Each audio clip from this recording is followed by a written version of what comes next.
Nosso tema de hoje é ECJ, uma escola confessional, tá? Então, você só precisa colocar isso, ECJ, uma escola confessional. Faz alguns anos que nós estamos assumindo isso com mais clareza, com mais objetividade. Mas desde o início nós somos confessionais, porque está no nome, né? Se a gente não quisesse ser confessional, a gente não deveria pôr Escola Cristã Jundiaí. É uma escola, está em Jundiaí e é cristã, né? Então por isso que é Escola Cristã Jundiaí, está no nome. E, inclusive, conversando com pessoas essa semana, eles falaram que pessoas passam na frente, ou pessoas do condomínio, e eles acham que é uma escola religiosa. Eles não sabem que é uma escola normal, uma escola de Fundo 1, Fundo 2 e tal, eles acham que é uma escola religiosa. Então existe até essa má interpretação, às vezes, do assunto, né? Mas eu queria que nós, como funcionários e pessoas que trabalham aqui, tivéssemos clareza sobre o que significa ser confessional, tá?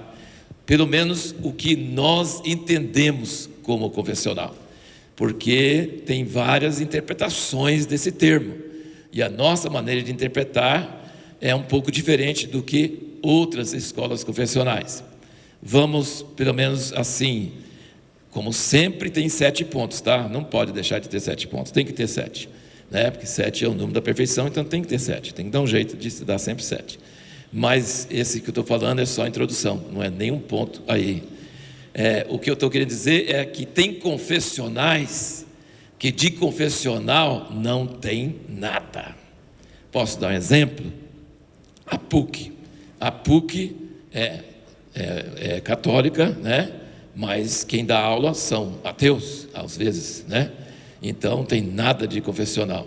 Harvard, eu tirei foto quando eu fui lá, muitos anos atrás, de uma placa que tinha na parede, escrito: essa escola foi fundada para formar ministros do Evangelho nesse novo país, algo desse tipo, né?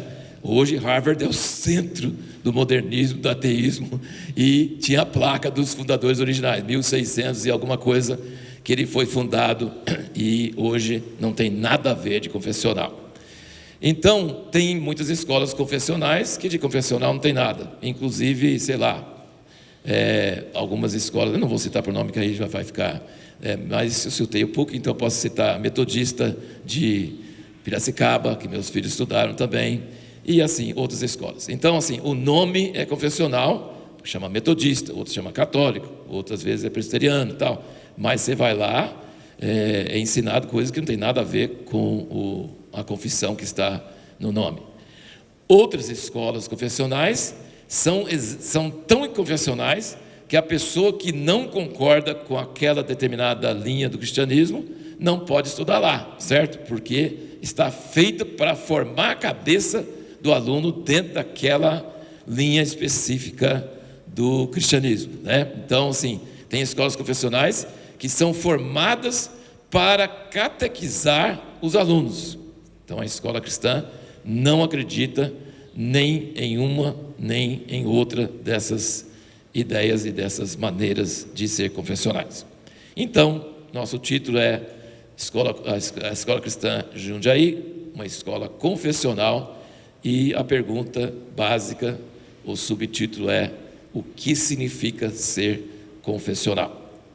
Então vamos para o primeiro ponto, que é o seguinte: somos cristãos até no nome e não temos vergonha de anunciar isso em nossa identidade e testemunhar isso em nossas palavras e ações.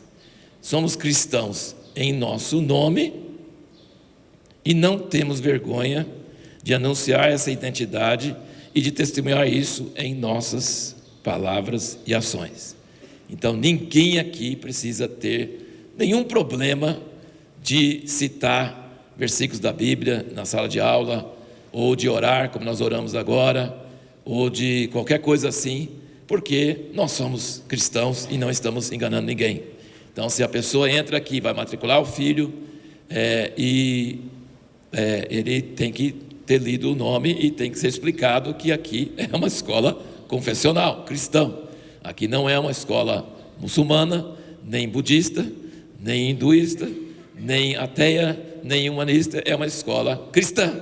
Então, se você não gosta, que ensina a Bíblia, que ensina os valores bíblicos, não é um bom lugar para colocar seu filho, certo? Isso tem que ser muito claro, porque não deve fazer propaganda enganosa. Então, é muito importante que isso seja dito. Segundo lugar aqui, segundo ponto, o que significa ser cristão? Então aí vamos lá para essa questão de que nós não temos vergonha sobre isso. Vamos lá. Cristão significa que cremos na Bíblia. Primeira coisa mais importante de um cristão é que ele crê na Bíblia, Bíblia Sagrada, que é a mesma para católicos, para evangélicos, de todas as marcas, de todos os tipos, e para os judeus, pelo menos o Antigo Testamento, a primeira parte da Bíblia é a mesma também, deles também. Eles não acreditam no Novo, mas no Antigo eles também creem. Então é um livro sagrado.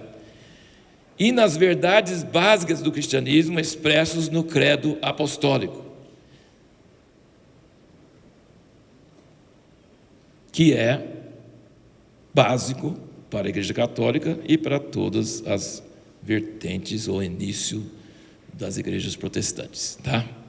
Então, você falar que crê na Bíblia é um meio vasto, né? É bom, mas é meio vasto, né? Tem muita coisa esquisita que crê na Bíblia também.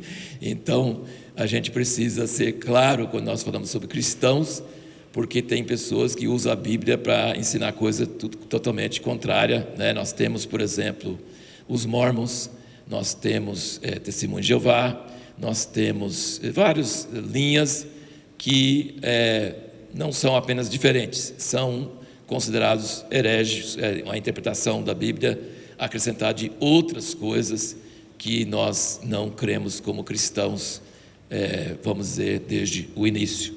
Por isso que foram bolados credos, tá? Credos porque são afirmações curtas sobre a fé básica que a pessoa tem, o que significa ser cristão. Então eu achei interessante a gente só revisar o que é o credo apostólico. Eu acho que tem muitos protestantes que nem sabem sobre isso, porque o protestantismo deu uma viajada, mas as mais tradicionais, elas têm isso também, e a católica, normalmente no catecismo, acho que sempre ensina o credo apostólico, né? O credo apostólico, ele veio antes dos credos mais elaborados que vieram depois, incluindo coisas que diferenciam uma linha de cristianismo da outra, tá? Ele era um credo até antes da formação da Igreja Católica oficial, tá? Então é algo que serve de base tanto para a Igreja Católica quanto para os protestantes. Ele é um resumo assim muito simples e que eles dizem que acho que a partir do segundo século os que seriam batizados, ou que convertiam ao cristianismo, falavam esse credo antes de serem batizados, tá? Então, quando a gente fala confessional, a gente está dizendo que a escola confessa, certo? A escola confessional é uma escola que confessa. Confessa o quê? Coisas baseadas na Bíblia, certo? Mas só que a Bíblia é muito grande e tem muitos jeitos de interpretar. Então, o credo é uma confissão que resume as coisas básicas da Bíblia. Então, vou só ler aqui para nós resumirmos o que nós confessamos como escola confessional. Creio em Deus Pai Todo-Poderoso, Criador do céu e da terra. Creio em Jesus Cristo, seu único Filho, nosso Senhor, o qual foi concebido por obra do Espírito Santo, nasceu da Virgem Maria, padeceu sob o poder de Pôncio Pilatos, foi crucificado, morto, sepultado, ressurgiu dos mortos ao terceiro dia, subiu ao céu, está sentado à direita de Deus Pai Todo-Poderoso, donde há de vir para julgar os vivos e os mortos. Creio no Espírito Santo, na Santa Igreja Universal, na comunhão dos santos, na remissão dos pecados, na ressurreição do corpo, na vida eterna. Amém. curto, objetivo e tem todos os elementos básicos que a gente precisa. Só precisa de uma interpretaçãozinha aqui. A Igreja Universal não é a igreja do Edir Macedo, tá bom? Entendeu? Então, isso foi antes da Igreja Católica oficial surgir, porque a Igreja Católica significa universal, tá? E a Igreja Universal do Edir Macedo é bem recente também.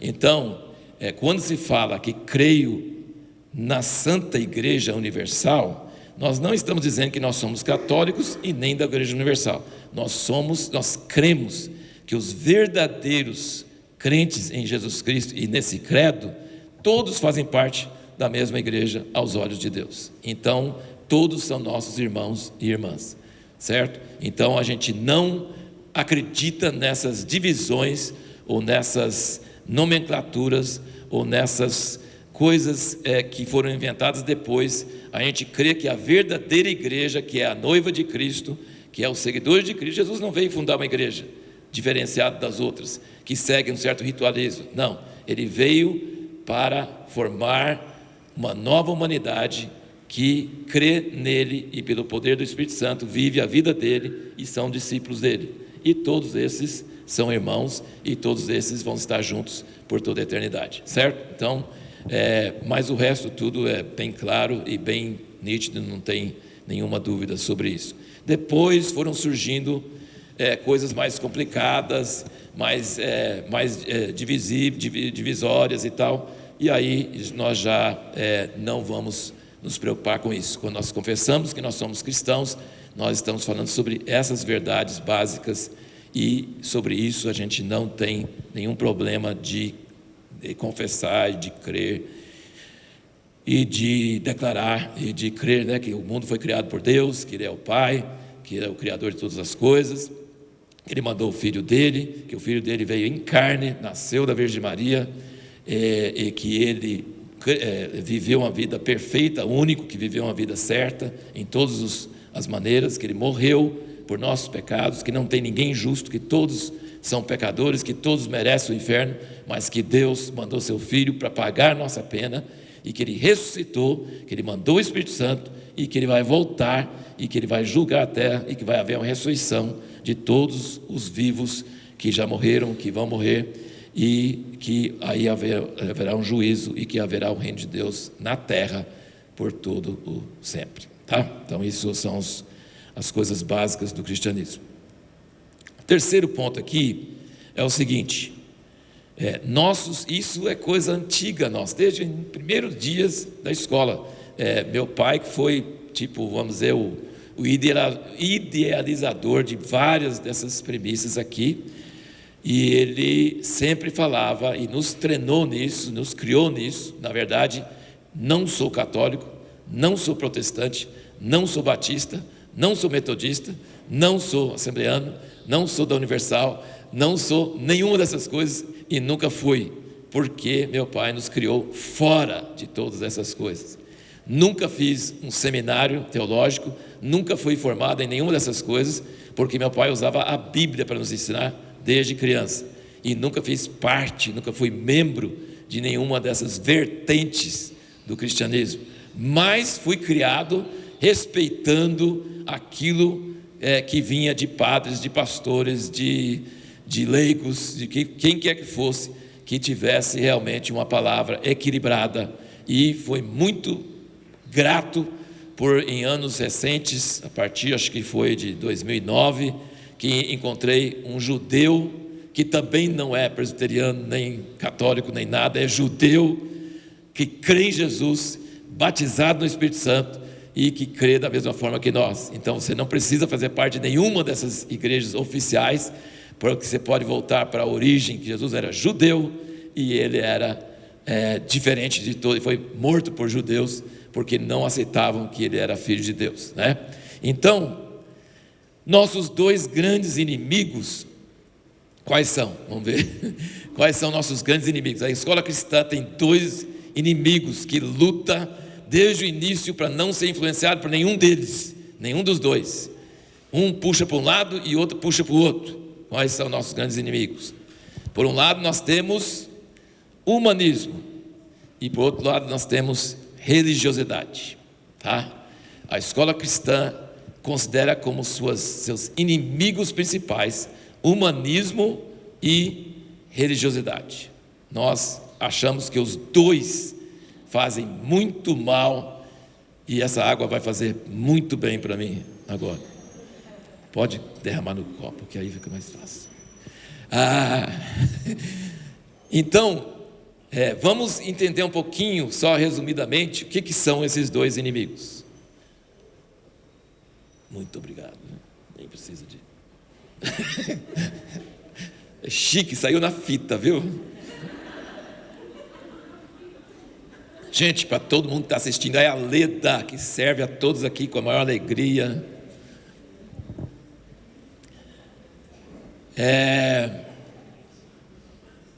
Humanismo. O que é humanismo? Humanismo é uma religião. Pense que não é, ele diz que não é, mas é uma religião que está permeando o nosso mundo hoje, está em ascensão e está para controlar o mundo. E a Bíblia também já disse que isso ia acontecer, tá? O humanismo crê que o homem é o centro de todas as coisas, que tudo deve ser feito pelo benefício do homem, e que o homem vai conseguir vencer tudo que é ruim, e vai conseguir ter felicidade sem a ajuda de nenhum Deus e nenhuma, entre aspas, superstição, nenhuma fé, nenhuma religião. O homem é o centro. O homem deve ser feliz. O homem deve procurar a sua felicidade. O homem deve vencer todos os males, todas as doenças, todas as pragas, todas as desventuras. O homem deve ser o centro de tudo. O homem vai conseguir. O homem é a medida de todas as coisas. Se ele não vê, se ele não consegue controlar, então não existe. Ele só vai trabalhar em cima dele mesmo, para ele mesmo. Eu não sei se vocês sabem, mas a polarização entre a direita e a esquerda, do ponto de vista de Deus, todos dois são humanistas. A direita acredita que o indivíduo que é importante, e o indivíduo deve ser feliz, ele não deve prejudicar os outros, mas a civilização deve viver em função do indivíduo. O indivíduo deve ser feliz, né? Os direitos humanos, o direito de cada ser humano, ser humano, ele deve ser respeitado, e as coisas devem existir para o bem dele. A esquerda não acredita no indivíduo, eles acreditam na coletividade, que todos são iguais, que todos devem ter todas as coisas, que todos devem mandar em todas as coisas. E aí a direita muitas vezes não vai cuidar do ambiente, porque o meio ambiente vai dar prejuízo financeiro. Então nós devemos usar o máximo possível do ambiente para nosso próprio prazer. Já a esquerda fala, não, aí você vai destruir o ambiente e aí não vai ter nada para ninguém, e nós devemos preservar o ambiente mesmo que dê prejuízo agora para a nossa felicidade normal. Ou então, o indivíduo deve ser sacrificado em função da coletividade, certo? Mas todos os dois estão baseados na felicidade do homem, tá? Então, são extremos, são opostos, lutam entre si, mas todos são humanistas, tá? A esquerda acha que se o governo controlar todas as coisas, o homem vai ser mais feliz. Mentira deslavada. A direita acha que cada um deve ter o que ele trabalhou para ganhar, e mesmo que seja bilionário, ele pode torrar, jogar fora e fazer o que quiser, que se lasca os pobres, porque eles não trabalharam, não têm. Então, assim, também é um absurdo. Então, os dois lados, resumindo, são humanistas.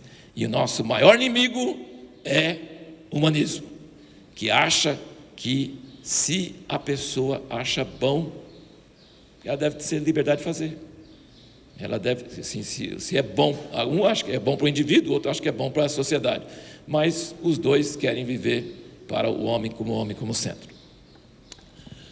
A religiosidade, muitos acham que a religiosidade que é o certo, que devemos voltar para a religiosidade, mas a Bíblia, que é a base do cristianismo, mete a língua em pessoas que dão mais valor em palavras, em doutrinas, em discurso, e não praticam.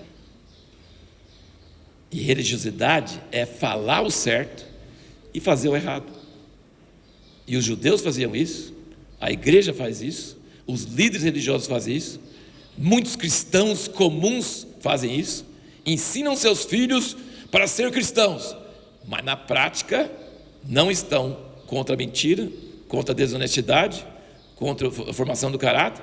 Às vezes, os maiores problemas nossos aqui são pais religiosos que não aceitam ser confrontados com a verdade sobre eles mesmos, porque a verdade dói, a verdade não é elogioso, a verdade é um problema. Meu filho não mente, está mentindo agora, entendeu? Então, assim, ter um discurso bonito, mas não ter a prática, a própria Bíblia dos religiosos condena isso, tá?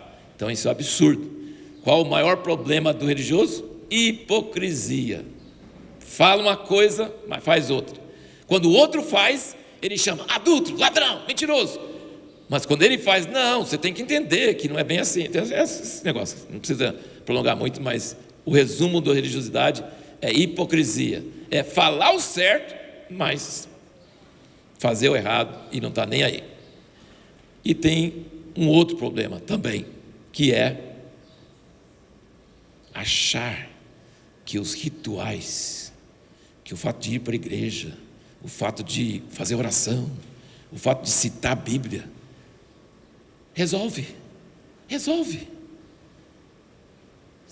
Só para resumir, a Bíblia fala sobre orar, sobre cantar, sobre contribuir, sobre sacrifícios, sabe?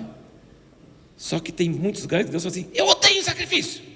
Mas como, Deus? O Senhor mesmo mandou fazer, como é que o Senhor odeia? Eu assim, quando você usa isso para encobrir injustiça, eu odeio. Para de sacrificar, para de fazer longas orações, começa a fazer o que é justo, começa a abençoar o pobre, começa a ajudar a fazer as coisas certas. Então, a segunda coisa não é só a questão do discurso do religioso, mas é a questão dos rituais.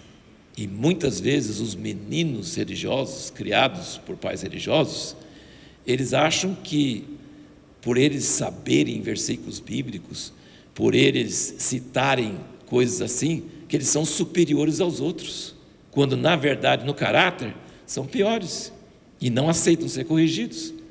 Eu estou só dando exemplo para vocês que isso é um grande perigo, que a pessoa na verdade ela está usando coisas religiosas para encobrir aquilo que realmente interessa para Deus, que é a verdade, a justiça, a generosidade, as coisas básicas que Ele quer que o ser humano tenha, tá?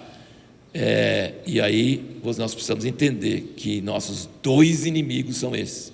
Por um lado é o humanismo, por outro lado é a religiosidade, sabe? Você não pode usar a religiosidade como uma máscara para encobrir os fatos. Deus está interessado nos fatos, Ele está interessado na prática, Ele está interessado no seu caráter, isso que Ele está interessado. E aí, se tiver esse caráter, e aí as outras coisas Ele acha bom, orações, cânticos, versículos bíblicos, todas essas coisas são maravilhosas, são um caminho para esse caráter. Mas se não tiver o caráter, não vai resolver nada. Você vai chegar lá diante de Deus e vai olhar para você e vai assim: eu fui para a igreja, eu li a Bíblia, eu fiz isso, fiz aquilo. Eu falei assim: ah é? E por que você fez isso? Fez isso, fez isso, fez isso, fez isso. Vai aparecer ali, ó. Igual parece quando você está fazendo exame do coração, sabe aqueles negócios? Vai aparecer. Só que isso não vai ser só você sozinho, toda a humanidade vai estar assistindo, né? Então muitos que se acham hoje, como todo mundo elogia, vão lá embaixo, e muitos que se consideram nada vai estar lá em cima, porque o que Deus dá valor é diferente. Então nós somos contra humanismo e contra religiosidade, e nós queremos fugir dos dois, e de qualquer maneira, de qualquer jeito. E nós cremos que existe um caminho que não é nem humanismo e nem religiosidade. Nós cremos que existe um outro caminho, e que quem ensinou esse outro caminho foi Jesus aqui na terra. Jesus orava, com certeza, às vezes orava a noite inteira. Jesus conhecia a Bíblia de cor. Ele não ficava tirando a Bíblia para ficar lendo, ele sabia de cor, citava a Bíblia assim, entendeu? Então assim, a Bíblia é fundamental, oração é fundamental. O Filho de Deus na terra usou. Então ele estava aqui na terra, mas ele não estava enfatizando rituais, ele estava enfatizando vida, ele estava enfatizando essência. E os que andaram perto dele falaram assim: nós pegamos nas mãos, nós vimos com nossos olhos, nós comemos juntos com aquilo que é Deus, que é vida, e isso transforma o mundo. 2000 anos depois, esse cara que não escreveu um livro, não tinha nenhum dinheiro, não tinha nenhum exército, não foi eleito para nada, influencia a humanidade mais do que qualquer outra pessoa.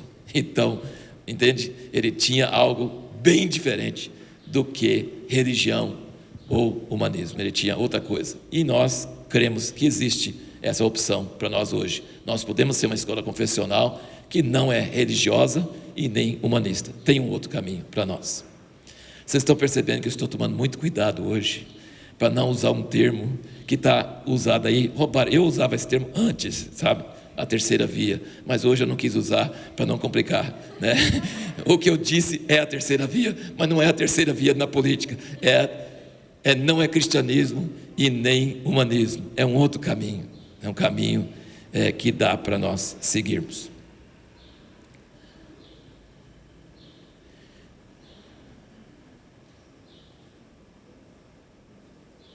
Então, gente, desculpa aí porque eu fiquei tão inspirado aqui que passei para o quarto ponto sem mencionar para vocês, mas vou colocar só para vocês poderem colocar. O terceiro ponto é que nossos maiores inimigos são o humanismo e a religiosidade, e que existe um caminho alternativo, não precisamos de nenhum dos dois. E o quarto ponto é explicando o que é humanismo e o que é religiosidade, tá? Esse é o quarto ponto que eu acabei de falar. Gente, isso, eu gosto muito de filosofia, eu estudei bastante, né, Platão, Aristóteles, esses grandes pensadores, essas coisas, as obras originais deles, essas coisas eu gosto, acho fantástico, e eu acho que Deus também gosta, porque Ele permitiu que o Novo Testamento fosse escrito em grego e não em hebraico, entendeu? Então a língua grega é muito mais rica do que a hebraica. Hebraico é o Velho Testamento, grego é o Novo.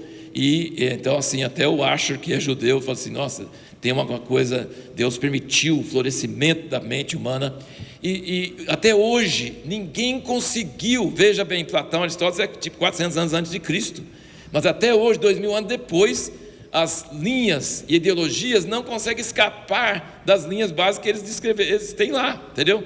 Então assim, você pode falar, humanismo, homem centro de todas as coisas, tal, isso é filosófico, é verdade, é filosófico, mas ele forma a base de ideologias que estão sendo divulgadas hoje, sabe? Ele forma a base. Se você vai dessa base, você vai construir isso. Se você vai de outra base, você vai construir outra coisa. Então isso é muito importante. Você não precisa nem necessariamente entender tudo isso, mas você tem que entender de onde vem essa árvore de várias ideologias que estão divulgadas hoje e que as pessoas estão crendo que são certas porque são repetidas tantas vezes, mas nascem dessa semente maléfica que não é correta, tá? Que é o humanismo. Então, vamos para o ponto 5, que é o seguinte: a cosmovisão cristã. Esse termo cosmovisão é muito importante, porque significa visão de mundo, a maneira que você enxerga todas as coisas. Basicamente é a cor do seu óculos, tá? Você enxerga todas as coisas com essa cor, entendeu? Então se a pessoa tem outro óculos com outra cor, ele vai falar, não é verde, é marrom, dependendo da cor do óculos dele, entendeu? Então assim, dependendo do sua base, inclusive isso determina a política, determina voto, determina tudo, sabe? Porque é a cor do seu óculos, tá? E vocês, já falamos em outras ocasiões, que a verdade, existem 3 verdades: a sua, a do outro e a verdade verdadeira, né? A sua não é a verdade completa, a do outro também não é, mas você precisa respeitar, porque você não tem controle da verdade absoluta, né? Então tem a minha verdade, tem a sua e tem a verdade. Por isso que a gente precisa sempre ser humilde para procurar a verdade verdadeira, né? Que a gente não tem domínio dessa verdade. Então, a cosmovisão cristã, ou seja, a visão do mundo, consiste em crer que Deus criou o mundo e o homem para a glória dele. E que obedecer a ele, amar a ele, servir a ele, santificar o nome dele, é o único caminho verdadeiro para a felicidade, porque fomos criados para isso. Nós fomos criados para uma finalidade. Se nós usarmos nós mesmos para algo que não é que nós fomos criados, nós vamos ficar sempre sentindo mal. Não é exatamente isso. Isso não me satisfaz, entendeu? Se você pegar eles falam, um pino quadrado e enfia ele num buraco redondo, sempre vai ficar sobrando. O pino redondo tem que entrar num buraco redondo. Então, quando o homem tem muito dinheiro, então ele foi criado para ser feliz, ele compra tudo que ele quer, ele não é feliz. Olha os astros de cinema, olha os jogadores de futebol, eles nunca são felizes. Nossa, os caras morrem de overdose, morrem assim, é uma infelicidade terrível. Então, dinheiro não traz felicidade. O que traz felicidade? Um monte de coisa. Agora, que você tenta, um monte de coisa que é apresentada, mas quando você chega lá, não é. Então, o que é nós cremos com a cosmovisão cristã, que a felicidade vem quando você sente que você está fazendo aquilo que Deus te criou para fazer. Nossa, aí você se sente bem. Então, se um professor vê um aluno aprendendo, vê um aluno vencendo uma dificuldade, dá uma felicidade tão grande. Se uma pessoa que está, um juiz, ele julga segundo a verdade, ele julga a coisa certa, e vê uma injustiça sendo tirado, traz uma felicidade, não é? Então, quando a pessoa faz alguma coisa, que ela sente que ela foi feita para aquilo, ela tem capacidade para, quando um cantor canta algo que emociona multidões, aquilo é muito melhor do que fama, do que dinheiro, do que likes, qualquer outra coisa. Ele sente que atingiu aquilo que ele foi criado para fazer, entendeu? Então, nós cremos que nós não existimos para a nossa felicidade, nós existimos para a felicidade de Deus, é para Ele ser glorificado. Então, tudo que a gente faz é para Ele sorrir, é para Ele achar bom. E se a gente sente isso, não tem felicidade igual, não tem nada igual. A gente fica feliz só de saber que Deus ficou feliz, né? Se Ele ficou feliz, a gente está feliz. Então, basicamente, essa é uma cosmovisão cristã nos seus efeitos em cima de nós. E então nós temos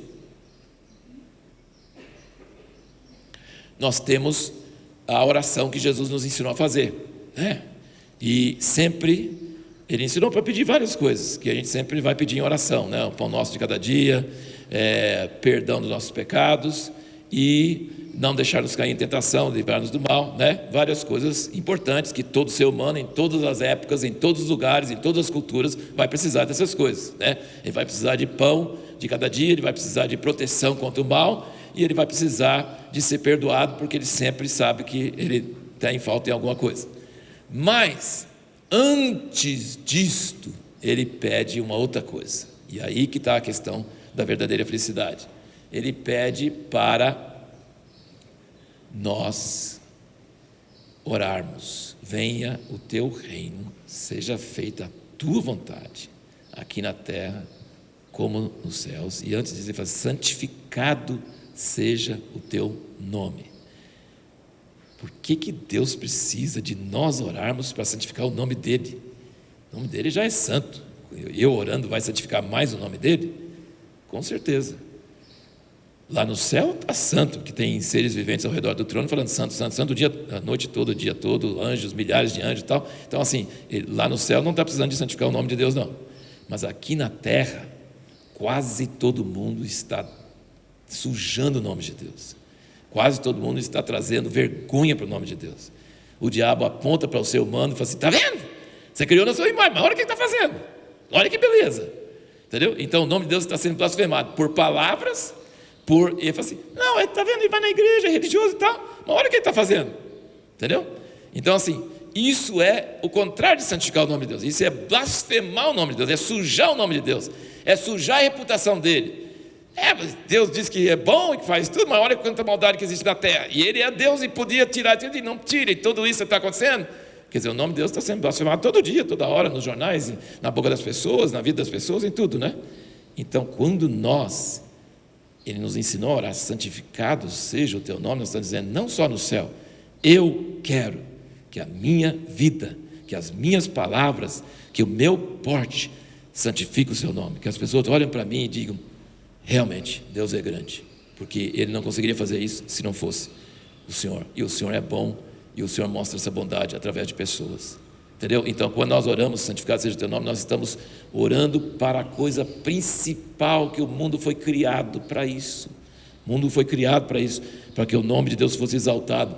Quando você vê a natureza, quando você vê aqueles bichos estranhos no fundo do mar, quando você vê os insetos, quando você vê todas as maravilhas do corpo humano, como ele se adapta, como ele funciona, sabe? Até essas questões, né, da osmose, né, de como o sangue passa e deixa o oxigênio, e como ele passa de volta e pega as toxinas, leva embora, como funciona essa válvula perfeita que não consegue fazer, né, de uma célula passar uma coisa, depois receber outra coisa, passar uma coisa, e como funciona a fotossíntese, como funciona todas as maravilhas, ela é insondável, é infindável, ninguém sabe nem o fundamento de todas essas coisas. Então assim, dá para você, Deus é grande, como que Ele conseguiu criar isso, como Ele conseguiu fazer tudo perfeito, como Ele conseguiu, a gente suja a água toda, depois a água evapora e desce tudo puro de novo, e os rios nunca param de correr, e essas coisas todas, entendeu? Então assim, é um negócio fantástico, não é verdade?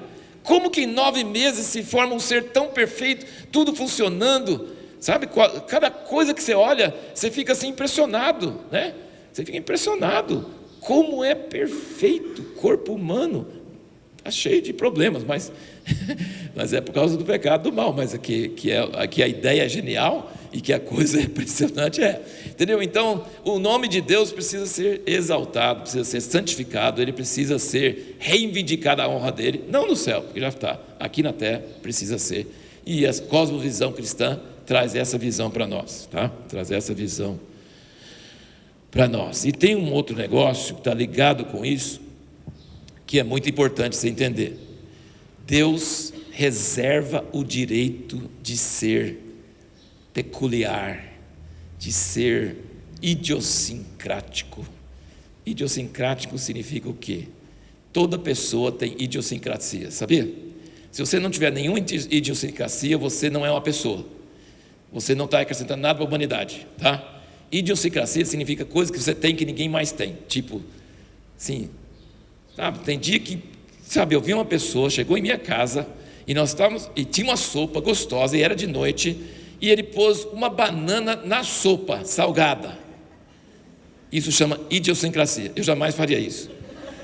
Mas ele tem todo o direito de fazer, porque ele é uma pessoa, e ele gosta, então ele fez, certo? E chama idiosincrasia. Você gosta de fazer as coisas de determinado jeito, aquele jeito não é o mais certo, é o seu jeito, tá? É o seu jeito. Isso dá uma briga entre as pessoas, porque as pessoas não aceitam que a pessoa... Não, mas o jeito certo de fazer é assim. Não existe um jeito certo, tem muita coisa que é diferente, então me permita ser idiosincrático, certo? Agora, Deus é uma pessoa, então Ele é idiosincrático, Ele tem idiosincrasia, quer dizer, Ele se reserva o direito de fazer coisas que Ele quer fazer, porque Ele quer fazer, e vai discutir com Ele. Tipo, Ele fez a lei da gravidade, então as coisas tudo caem para baixo. Ele podia ter feito para cair para cima, mas Ele fez para cair para baixo. Assim, como Criador, Ele pode fazer de qualquer jeito, mas Ele fez assim, né? E assim por diante. Agora, a maior idiosincrasia de Deus é que Ele escolheu um povo chamado Israel, os judeus, para ser especial. E a Bíblia toda é baseada neles. Toda baseada neles. Então, você não pode ser um cristão e não gostar de judeu. Impossível. Apesar de que tem muitos cristãos que durante a história mataram judeus, acabaram com os judeus, e até hoje tem antissemitismo, um monte de coisa. Mas antissemitismo é diabólico, porque os judeus foram escolhidos por Deus. Não porque são melhores nem piores. É porque Deus teve idiosincrasia, Ele gostou de fazer assim. Ele pôs banana na sopa. Deixa Ele, entendeu? Sim, Ele escolheu Israel. É o povo dele, Ele gosta deles, e eles já sofreram pra caramba, sabe? Brincando, né? A gente fala que Deus pegou os judeus para Cristo. É engraçado isso, né? porque o que mais atacou eles foi Cristo, mas não Jesus de verdade, mas os cristãos em nome da cruz mataram os judeus, né? Mas ele pegou eles para Cristo, porque eles não são piores nem melhores, mas todo lugar eles são odiados, todo lugar eles são escorraçados, todo lugar tem antissemitismo, é um negócio horrível, e é milenar, e não acaba. E a Bíblia fala que no fim todas as nações vão se unir contra Israel. Israel não existia há 2000 anos, hoje existe. Nenhum outro país conseguiu manter sua cultura, sua língua, e nada disso, e voltaram, como a Bíblia diz que eles iam voltar. Um livro de 800, 1000 anos antes fala que eles iam ser espalhados e iam voltar, e voltaram. E hoje não tem nenhum outro país do mundo que as Nações Unidas têm mais coisa contra do que Israel, sendo que tem países assim muito piores do que eles, que nos direitos humanos, e não faz nada, mas contra eles sim, entendeu? Então, só que a Bíblia diz que Jesus vai voltar para o mesmo monte de onde ele subiu, lá em Israel, já viu o monte lá, ele vai descer do mesmo monte, ele vai entrar em Jerusalém, não é Jerusalém, é Jerusalém mesmo, da terra, ele vai entrar lá, e ele vai governar o mundo a partir de lá, e o reino de Deus vai ser eterno, e nunca mais vai ter fim, e você tem que engolir os judeus, tá? Vai ter que engolir. Então, se você crê na Bíblia e crê em Deus e é cristão, você precisa acreditar nisso, porque é o que a Bíblia diz. E ele diz em muitos lugares, não é porque são bons não, ele fala assim, é muito ruim, castigou isso pra caramba, mas ele fala assim, mas eu fiz um trato, jurei, e eu vou cumprir, e eles vão ser justos, e eles vão estar lá, e nunca mais eles vão sair de sua terra, tá? Então isso aí, você pode ler a Bíblia de capa a capa, só vai dizer isso, vai dizer isso, vai dizer isso, então não tem jeito de escapar desse negócio aí. Então isso faz parte do pacote. Aceita a idiosincrasia de Deus, tá? 6.6 agora. Vamos então colocar alguns nomes nos bois. Sobre isso, talvez isso seja, você não gostou, se você gosta de filosofia, você gostou de viajar comigo, se você não gostou, você ficou meio enjoado com isso aí, vamos pôr os pés no chão agora, e aí talvez você vai me odiar mais ainda ou não, né? Mas vamos pôr os nomes nos bois, tem a ver até inclusive com eleições aqui no Brasil, a gente precisa entender isso, nós precisamos entender coisas, não só eleições no Brasil, no mundo inteiro. Esses valores estão sob ameaça e nós precisamos entender isso. Isso precisa ser entendido. Se você é cristão, você precisa entender essas coisas. Nas escolas, você precisa entender essas coisas. Nos jornais, na sua vida, em lidar com as pessoas, você precisa entender essas coisas. Preste bem atenção. A família, e quando eu digo família, um homem e uma mulher, até que a morte os separe. Não é largando um, pegando o outro, largando um, pegando o outro, trocando o mais velho para o mais novo. Não, não é carro, não é nada disso. Você casou com uma pessoa, você fica com uma pessoa até a morte, separado. A família, valor cristão. A vida não começa depois de nascer, a vida começa quando ela é gerado no ventre, porque o próprio Filho de Deus foi gerado no ventre. Se a Maria abortasse Jesus, ela teria cometido um pecado inominável, e ela tinha todos os motivos para abortar, porque ela não era casada, e era uma vergonha, um estigma, e todo mundo ia acusar ela de ter praticado alguma coisa errada, e ela não praticou nada errado. Então a vida não começa depois de nascer, ela começa na concepção, tá?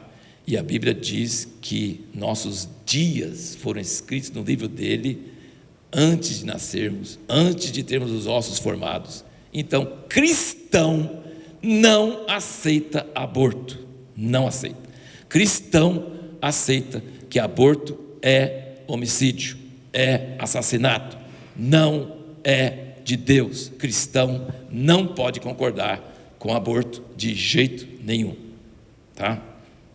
A família tradicional, judaico-cristã, um homem, uma mulher, filhos, o aborto é assassinato, não é a mulher ter direito sobre o corpo dela. Não, não é o corpo dela. Sobre o corpo dela ela pode ter direito. Sobre o embrião que nasceu nela, não veio dela. Ela é uma portadora de algo que veio do céu e que tem propósito de Deus e que tem a imagem de Deus. Então isso é seríssimo. Você concorda que se o humanismo fosse, não, mas não fomos criados, nós evoluímos e nós existimos na nossa felicidade, e aí essa criança que vai nascer vai me tirar a felicidade, vai me tirar a liberdade, vai tirar isso, vai tirar aquilo. Então, é relativo, você não foi criado, você não está aí por causa da glória de Deus, então pode ter o aborto, certo? Agora, você ser cristão e concordar com o aborto, não, aceita que você não é cristão, aí você é humanista, aí tudo bem, o aborto é permitido, tá? Você pode acabar com o ser vivo que está dentro de você, porque ele vai te tornar infeliz, tá? Aí é humanismo, agora cristão não. Só que o humanismo está dentro das igrejas, a pessoa diz, eu sou cristão e concorda com o aborto. Como é que pode? Não tem contradição, né? É palavras religiosas sem prática, tá? Na cabeça você cita uma coisa, na igreja você cita uma coisa, mas na vida prática você segue igual aos outros. Então a sua ideologia, a sua prática é diferente do que a sua. Isso chama religiosidade, isso chama falsidade. Era melhor você ser aberto e falar assim, eu não sou cristão, né? O presidente dos Estados Unidos é católico, Biden é católico, concorda com o aborto. Não pode, você não pode ser católico e concordar com o aborto, não dá. Assume que você não é católico, beleza, aí você pode concordar com o aborto, entendeu? Você não pode ser hipócrita, sabe? Não tem jeito. Terceiro valor, liberdade. Liberdade das pessoas para crerem ou não crerem, para pensarem diferente ou não, para falarem coisas que você não concorda, para viverem de forma que você não concorda. Por exemplo, eu estou falando aqui que a gente não concorda com o aborto, que a gente não concorda com outras ideologias, mas o cristianismo também inclui o fato que eu não posso impor isso sobre o outro, certo? Não posso impor isso sobre o outro, porque já aconteceu isso, viu? Tinha época que a igreja cristã dominava a sociedade, dominava o mundo, e obrigava as pessoas a cumprir uma coisa que eles não criam, censurava, tirava a liberdade, prendia, fazia tudo quanto é perseguição, por causa de valores cristãos. Jesus nunca fez isso, Jesus nunca concordou em que você pode impor sobre o outro uma coisa que ela não crê, entendeu? Ele não pode. Então, junto com o cristianismo, não vem esse negócio de intolerância, de inimizade, de demonizar o outro, porque ele pensa diferente que você, entendeu? Sempre vem junto a liberdade de ser diferente, de respeitar o diferente, de amar o diferente. Você não precisa concordar, não pode concordar, mas você pode respeitar, você pode amar, você pode servir, você pode estar bem com a pessoa, apesar de você discordar claramente dela, tá? Faz parte desses valores. E eu coloquei só alguns, porque eu não queria cansar vocês com muita coisa, mas tem um outro, que é esse último que eu falei, o seu respeito ao povo judeu, a sua honra a eles, porque a nação que abençoar Israel será abençoada, e a nação que odiar será amaldiçoada, e Deus tem castigos fortes. Então, se eu sou cristão, eu preciso amar Israel, torcer para Israel, estar firme com Israel, apesar de todo mundo estar contra. Se fosse o tempo do holocausto, e vai chegar esse tempo de novo, eu preciso aceitar ser preso, perder todas as coisas, porque eu apoio os judeus, eu escondo o judeu em casa, eu sou a favor deles, eu não vou me omitir como muitos se omitiram naquela época. Eu vou realmente ser abertamente favorável e contra o antissemitismo, tá? Isso faz parte. 7 e último ponto. A escola cristã Jundiaí vai gerar frutos melhores se o tripé funcionar. E qual o tripé? Desde os primeiros dias da escola cristã nós falamos sobre isso. O tripé é escola, igreja, família. Nós não cremos que a escola faz o papel da igreja, e nós não cremos que a igreja faz o papel da escola. Nós não cremos que a escola faz o papel da família, e não cremos que a família faz o papel da escola. Nós cremos que esses três são fatores que precisam andar alinhados para que a criança cresça saudável, equilibrada emocionalmente, formado com a cosmovisão. Então, a escola cristã vai ter um sucesso maior se a igreja e a família dos seus alunos alinhar com essa visão que acabei de passar para vocês. Ela vai ter um sucesso fenomenal. E isso, muitos de nós que tivemos nossos filhos aqui, estão formados, estão na vida, pode testificar. A igreja, família e escola funcionando junto, forma pessoas com casamentos saudáveis, com vidas saudáveis, honestas, com caráter. É tremendo, funciona mesmo, tá? 36 anos dá tempo de ver os frutos do que nós fazemos. Nós não somos perfeitos, nós temos que corrigir muita coisa sempre, então temos que melhorar sempre, mas o que nós já fizemos, o que nós fazemos, funciona muito bem se a escola, a família e a igreja estiverem alinhados, tá? Estiverem alinhados. Agora, a maioria dos nossos alunos não é assim, tá? A maioria dos nossos alunos, nem a família, nem a igreja estão alinhados. Nós estamos sozinhos e a família é meio contra, e a igreja é meio contra, ou neutra, né? Mesmo assim, a escola é uma luz, ela não vai ter o mesmo resultado, ela não vai conseguir os mesmos frutos, mas ela é válida, porque ela vai apresentar uma luz, ela vai apresentar uma opção, ela vai apresentar algo que o aluno, vivendo anos aqui, e horas aqui, e formando uma cultura mental, ela vai servir de bênção, de ajuda para ela, certo? Se nós dizemos que a escola cristã não é uma igreja, e não é uma família, é uma escola, nós estamos dizendo que nosso propósito principal não é converter os alunos. Essa é a função da família e da igreja, não é a função da escola. Mas então a escola é confessional para quê? Se ela não trabalha para os alunos converterem, ela trabalha para os alunos serem predispostos a converterem. Ela trabalha para que a cultura mental, a cosmovisão, a formação delas seja favorável, seja facilitado, seja possível, muito mais possível, que a base filosófica deles seja assim condizente com isso. A escola cristã a sua função não é ser uma igreja, a sua função é ser uma escola, sabe? Então ela não está aqui para catequizar, mas ela está aqui para formar uma predisposição, uma cosmovisão, porque tem muitas pessoas dentro das igrejas que estão estudando em outras escolas, onde eles estão aprendendo coisas bíblicas, mas a cosmovisão deles, a filosofia deles é outra, e eles vão deixar de ser convertidos, deixar de ser cristãos, quando eles passarem pela faculdade, porque aí eles vão ser uma lavagem cerebral violenta de humanismo, e eles vão para o outro lado. E nós trabalhamos o contrário, nós trabalhamos para ter pessoas que vão chegar na faculdade, vão chegar no ensino médio e vão ter ferramentas suficientes para não ser condicionados. É claro que a família e a igreja são muito importantes para que isso aconteça. Finalizando, última frase, é o seguinte: nesses últimos anos, tenho percebido que o ambiente onde nós vivemos está se tornando cada vez mais hostil aos valores cristãos. Antes, tipo assim, não havia uma liberdade mesmo. Hoje não.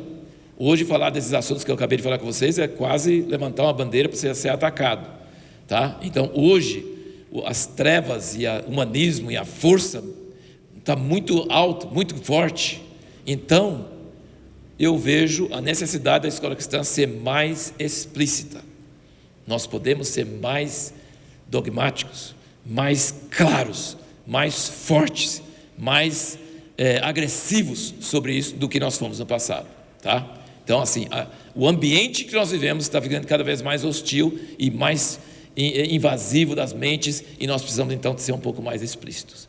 E aí o governo também nos deu essa ajudinha, colocando, em vez de valores para a vida, colocou ensino religioso. Então nós podemos, antes no ensino religioso, ser bem explícitos mesmo, não tem problema. Então quando as pessoas chegam, nós devemos falar o seguinte: todos vocês prestem bem atenção, nós não catequizamos em uma determinada vertente do cristianismo, nós não ensinamos que você deve ser católico ou protestante, ou ser presbiteriano, batista. Nós não catequizamos, sabe? Mas nós falamos abertamente sobre o cristianismo, e nós defendemos o cristianismo, e nós usamos a Bíblia, e nós somos bem claros sobre a nossa fé, não há nenhuma dúvida sobre isso. Então a pessoa não deve colocar a criança aqui pensando que não vai acontecer isso, porque vai acontecer. Às vezes as pessoas pensam assim, não, você fala que não catequize, então não vai falar sobre a Bíblia, não vai falar sobre oração, não, vai falar sim, tá? Nós vamos ser bem mais explícitos, então é bom esclarecer isso. Nós só não vamos catequizar em uma vertente do cristianismo, mas sobre o cristianismo nós vamos ser bem claros e bem fortes, e cada vez mais, tá? Cada vez mais, em todos, inclusive nas matérias, história, geografia, ciências, todas essas coisas, nós temos que ser bem explícitos, certinho? Obrigado pela atenção, Deus abençoe vocês.